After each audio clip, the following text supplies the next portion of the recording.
Hey guys, back on the video, and I want to talk about something. If you're a kid who grew up in the early 2000s, you remember a little show called Danny Phantom.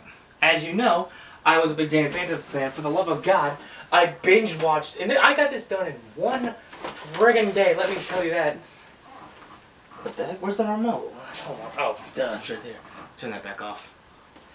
I have this box set of DVDs of the whole series. I finished this in like a day or two. This is 52 freaking episodes of the complete series. And the creator of Danny Phantom, the artist, Butch Hartman, who has a YouTube channel. If you are not subscribed to Butch Hartman, or if you have not... Plus, Butch Hartman does not know me. He has not paid me to do this. Paid me. He has not contacted me to do this, to like promote his channel or anything. What he has done is he has taken his own idea of Danny Phantom and a bunch of other his cartoons he's directed. He's made Tough Puppy, which was a weird show, but I very much enjoyed. Danny Phantom, as I said, Fairly Odd Parents, and was there another show that he directed? Fairly Odd Parents, Danny Phantom, Tough Puppy. Looking this up real quick. See, this is why he wouldn't have hired me, since you'd think a guy hiring me would know all his cartoons he's done.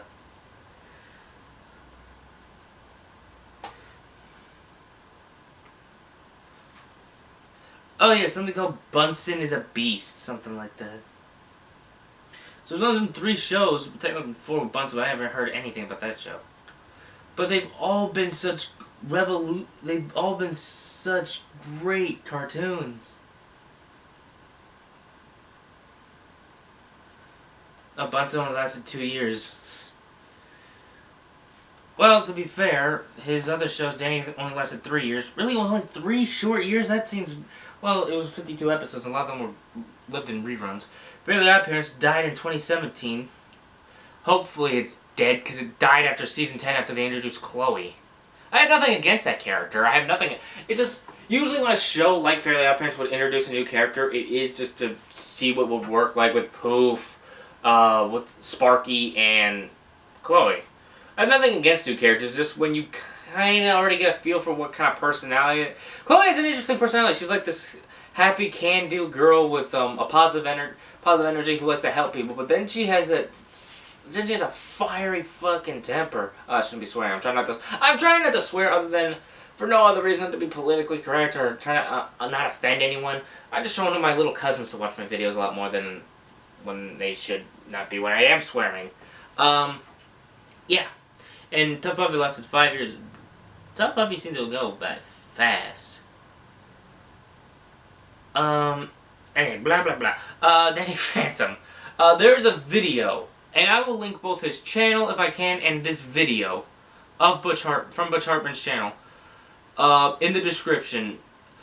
It is a video where he reacts to some of the greatest cosplays ever done for his cartoons. And I swear to God, I remember when I went to Comic-Con and I showed you those pictures, I still can go back to how dedicated these people are to making these costumes. They're insane with it, man. I got freaking Metroid Samus suit. Not the Zero suit from the picture I showed you, but an actual freaking suit from the game. I saw Hawkman, Hawkgirl featuring wings. I saw Steiner. I saw La Parka. I saw the Macho Man, baby. I saw Oogie Boogie from Nightmare Before Freaking Christmas. Damn it. There were so many amazing costumes. I respect the living crap out of them. And that's why next year if I ever go to Comic-Con, I really want to make a good costume. I don't want to just throw on a freaking tank top and a jacket. I want to make that thing... I want to make a costume that can work.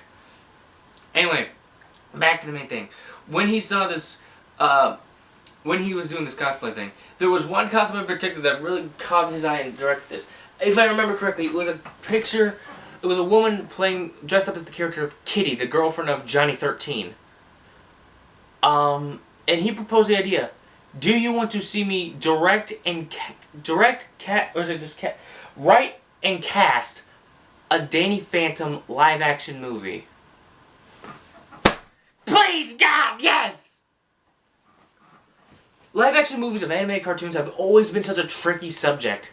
Live-action versions of anything animated has always always been the tricky subject. Look at Dragon Ball Z, Dragon Ball Z Kai, Dragon Ball itself. Then compared to Dragon Ball Evolution, the black sheep of the family forever. I don't know what's worse.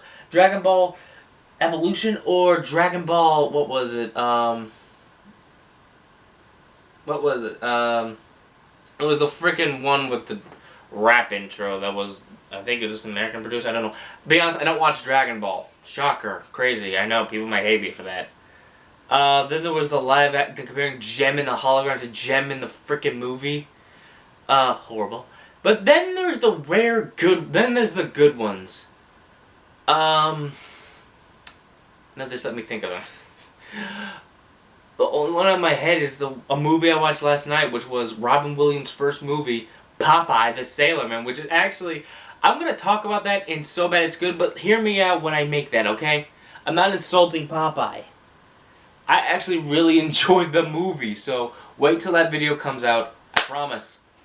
Yeah, I watched Popeye, which was one of the best live-action incarnations of an animated cartoon.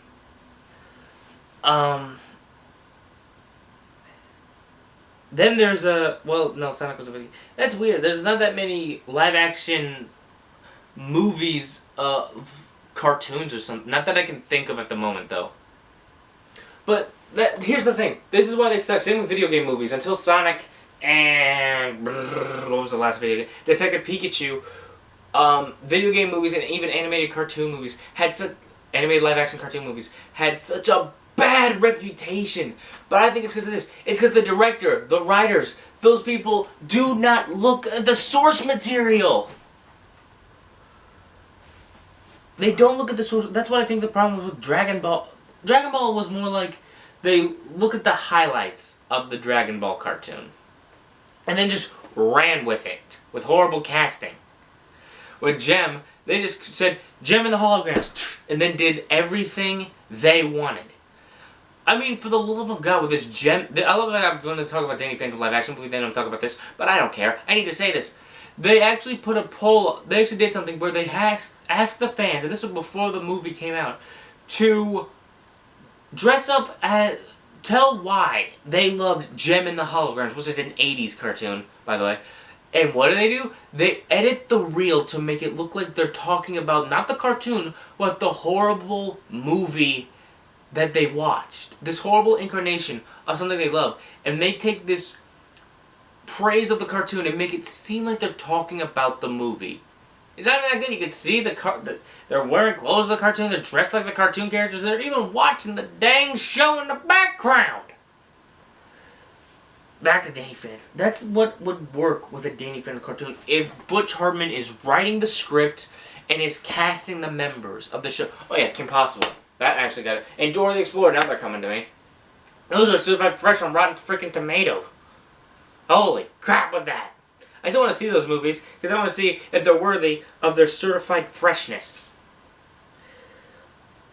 But the thing is, if Butch Hartman, the creator, the guy who knows the show better than anyone, the writer of the show, the guy who made the show, he knows, just like what I said with Kim Possible, the voices behind Kim and Ron gave their encouragement to these two actors. The creator of the show gave his endorsement, that's the word I was looking for, endorsement to these two actors. If Butch frickin' Hartman is writing this and can give an actor or an actress the endorsement to play the character, I say it can be good. When someone who worked on the original project is working on the live-action movie adaptation, I swear on my life it can be good. Look what happened with Kim. Certified fresh, apparently, because the writer and the creator of the show was on the project.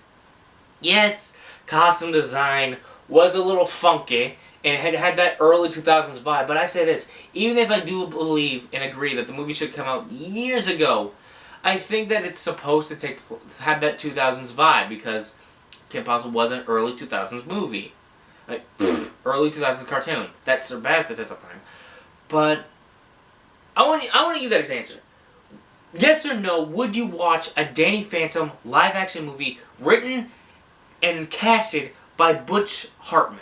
Because I know for a freaking fact I would. Anyway, that's it for this one. Later.